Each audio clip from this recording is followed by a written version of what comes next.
Cumhuriyet'in kurulduğu günden bugüne kadar en yoğun hak ihlallerinin yaşandığı mekanlar oldu.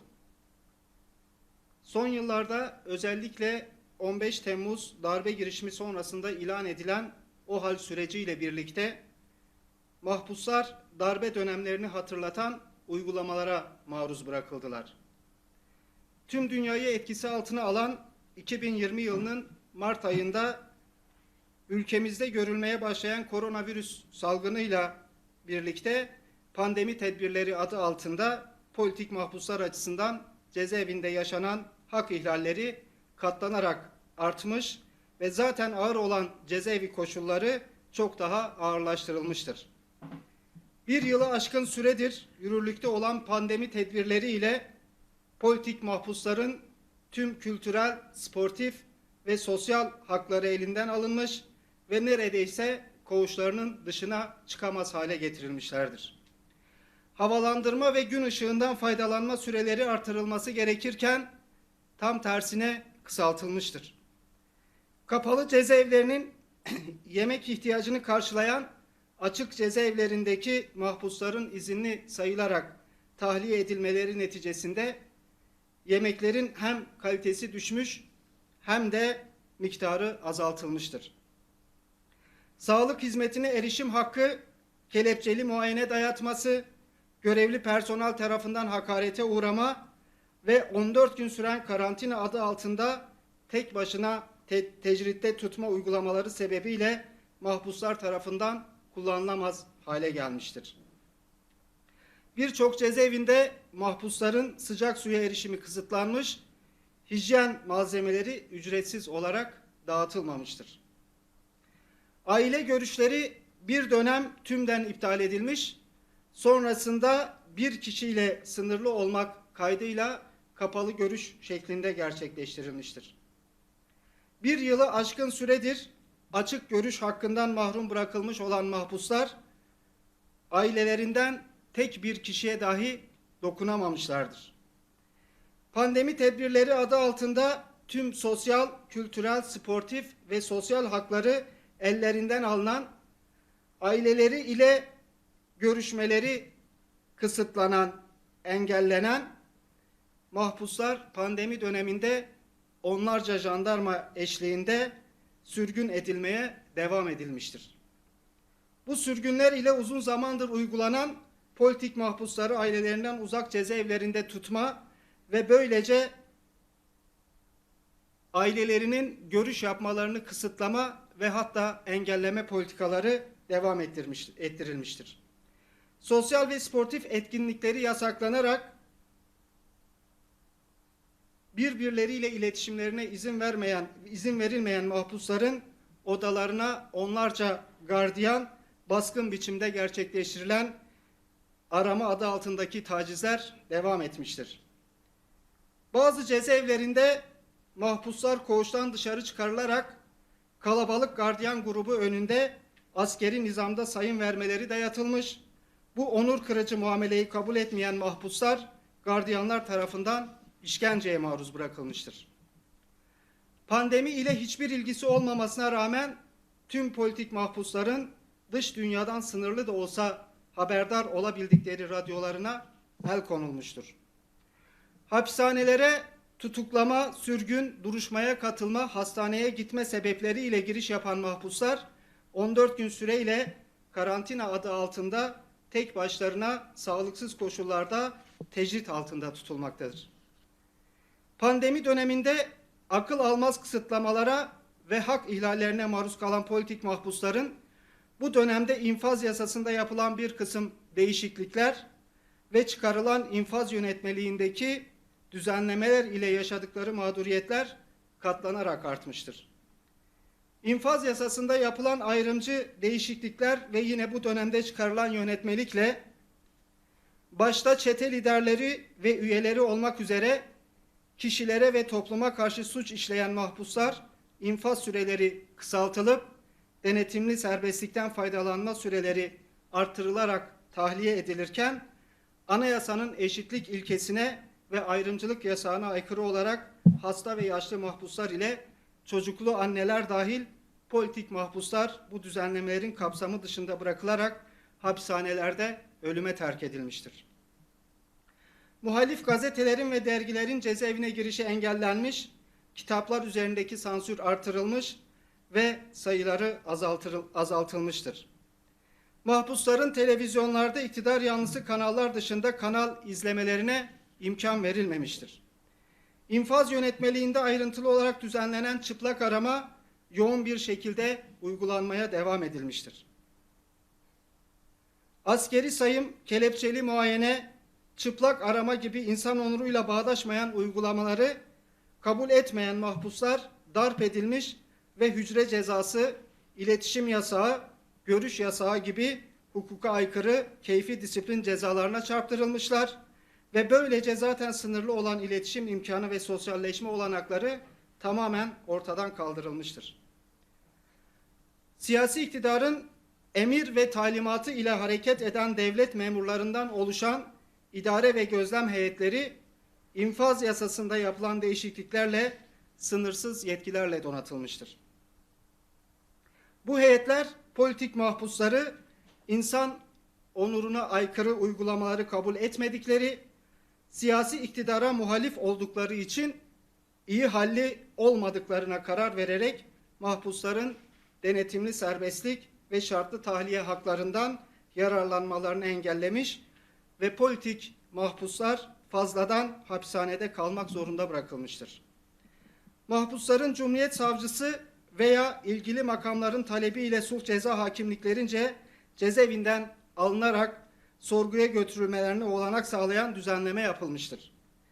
Bu düzenleme ile sadece savcılık makamı değil, MİT, emniyet ve jandarma gibi kurumların politik mahpusları cezaevinden alarak sorguya götürmelerine olanak sağlanmıştır. Yakın zamanda bu düzenlemeye dayanılarak jandarma istihbarat görevlileri tarafından defalarca sorguya alınan ve tehdit edilerek üzerinde baskı kurulan 55 yaşındaki Ramazan Akbaş, Van F tipi cezaevinde intihar ederek yaşamına son vermiştir. Yaşanan hak ihlallerinin ve ayrımcı düzenlemelerin yanı sıra cezaevlerinde koronavirüse yakalanan ve hayatını kaybeden mahpuslar olmasına rağmen bugüne kadar Adalet Bakanlığı'ndan bu vakalara ve ölümlere ilişkin kamuoyuna sağlıklı bir açıklama yapılmamıştır. Son olarak ÖHD üyesi avukatlar Gebze cezaevinde 9 kadın tutsağın koronavirüse yakalandığı bilgisini kamuoyuyla paylaşmışlar. Ancak ne cezaevi idaresi ne de bakanlık bu konuya ilişkin herhangi bir açıklama yapmamıştır. Bilindiği üzere hem hak savunucuları hem de sağlıkçılar mahpusların sağlıklı beslenememeleri, temiz havadan ve güneş ışığından yeterince faydalanamamaları, sağlık hizmetine erişim imkanlarının kısıtlı olmasından kaynaklı risk grubunda yer aldıklarını belirtmektedir. Bu sebeple tüm mahpusların aşılamada öncelikli gruplar arasında yer almaları gerekirdi. Oysa ki bugüne kadar bırakalım tüm mahpusların aşılanmasını, aşılamada öncelikli grupta yer alan 65 yaş üstü ve kronik hastalığı olan mahpuslara dahi aşı yapılmamıştır. Hem Adalet Bakanlığı'na hem de Sağlık Bakanlığı'na buradan sormak istiyoruz. Hapishanelerde bulunan insanlar bu ülkenin vatandaşları değil mi? Bu vatandaşların sağlığından, yaşamından devlet sorumlu değil mi? Hapishanelerde bulunan vatandaşların canının sizin nazarınızda bir kıymeti yok mu? Hapishane koşullarından kaynaklı dışarıda yaşayan vatandaşlara nazaran çok daha fazla risk taşıyan hasta ve yaşlı mahpusların aşı yapılmamış olması asla izah edilemez. Elbette devlet hapishanelerdeki vatandaşların sağlığından ve yaşamından sorumludur. Bu sorumluluğun gereği derhal yerine getirilmeli. Başta hasta ve yaşlı mahpuslar olmak üzere tüm mahpuslar derhal aşılanmalıdır. Hapishanelerde mahpusların maruz kaldıkları hukuk dışı ve insan onuruna aykırı uygulamaların yoğundan kaynaklı bu açıklamada yaşanan hak ihlallerinin tamamına değinebilmek elbette mümkün değil. Açıklamamızda belirttiğimiz hukuksuzluklar ve hak ihlallerinin yanı sıra hak savunucularının, hukuk derneklerinin, baroların ve avukatların kamuoyuyla paylaştıkları hak ihlallerinin yoğunluğu karşısında mahpusların 100. güne varan açlık grevi eylemini pandemi koşullarında gerçekleştiriyor olmalarının insan onurunu savunmaya dönük anlamlı bir direniş olduğunu belirtmek isteriz. Pandemi koşullarında ve ağır hak ihlallerine rağmen binlerce mahpusun dönüşümlü olarak katıldığı ve 100. güne ulaşan açlık grevi eyleminin temel talebi 1999 yılından bu yana İmralı hapishanesinde hukuk dışı, yasa dışı bir infaz rejimine tabi tutulan Sayın Abdullah Öcalan üzerindeki tecridin kaldırılması ve özgürlük koşullarının sağlanmasıdır. Avukatlarıyla ve ailesiyle görüşmesi kısıtlanan, engellenen, telefon, faks, mektup gibi iletişim olanaklarını kullanılmasına izin verilmeyen, dış dünyayla tüm bağlantısı kesilen Sayın Öcalan'a uygulanan bu yasa dışı infaz rejiminin bir işkence biçimi olduğu AİHM ve SPİT'i başta olmak üzere birçok uluslararası kurum tarafından ifade edilmiştir. 21 yılı aşkın süredir Sayın Öcalan'a uygulanan bu istisnai yasa dışı rejim ile İmralıada hapishanesinde bir yönetme biçimi yaratılmış, başta hak savunucuları ve hukukçular olmak üzere toplumun yeterli düzeyde ve süreklileşen bir mücadeleyi ortaya koymamış olması karşısında bu yönetme biçimi önce diğer hapishanelere ve gittikçe tüm topluma yayılmıştır. Elbette bu hukuk dışı yönetme biçiminin yaşama geçirilmesinde siyasi iktidarın Allah'ın lütfu olarak nitelendirdiği 15 Temmuz darbe girişimi önemli bir kırılma noktasıdır. Sayın Öcalan 29 Kasım 2014 yılında, yani darbe girişiminden 20 ay önce HDP heyeti ile yaptığı görüşmede tarafların belirtilen hususlarda süreci doğru ve ciddi kararlı yürütmemesi durumunda bölgesel kaosun derinleşeceği ve darbe mekaniğinin devreye gireceği öngörüsünde bulunmuştu. Çözüm sürecinin bitirildiğine dair Erdoğan'ın yaptığı açıklamanın ardından bugüne kadar yaşananlar 29 Kasım görüşmesinde yapılan tespiti doğrulamıştır. Darbe mekaniğinin devrede olduğu bu 5 yıllık dönemde olağanüstü dönem uygulamaları yoğunlaşmıştır. Böylece İmralıada hapishanesinde yaratılan olağanüstü ve yasa dışı yönetme biçimi tüm topluma uygulanmaya başlanmış, özgürlük alanları gittikçe daraltılmıştır.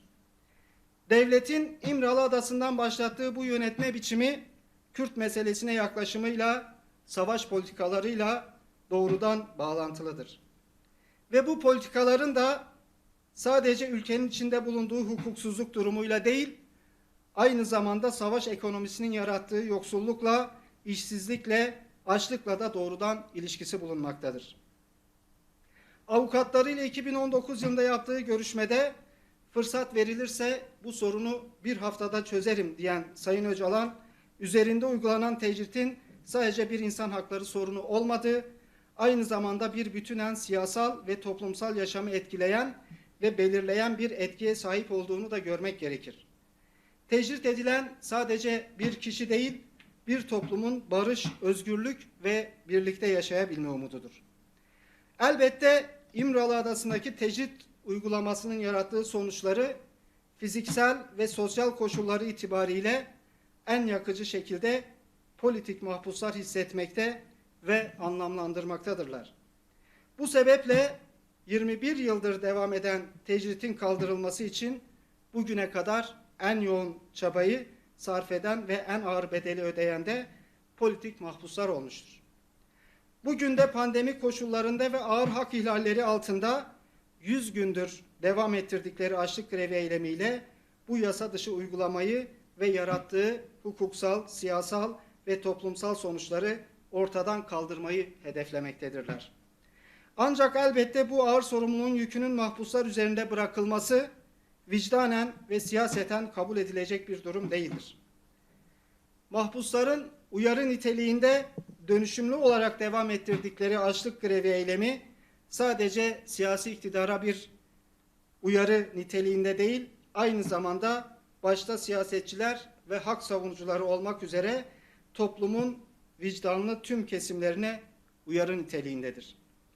Biz de bu vesileyle bir kez daha açlık grevi eylemini gerçekleştiren mahpusların haklı, meşru ve yasal taleplerinin bizim de taleplerimiz olduğunu ve bu talepler kabul edilinceye kadar mücadele etme kararlılığında olduğumuzu belirtiyoruz. Teşekkür ederim.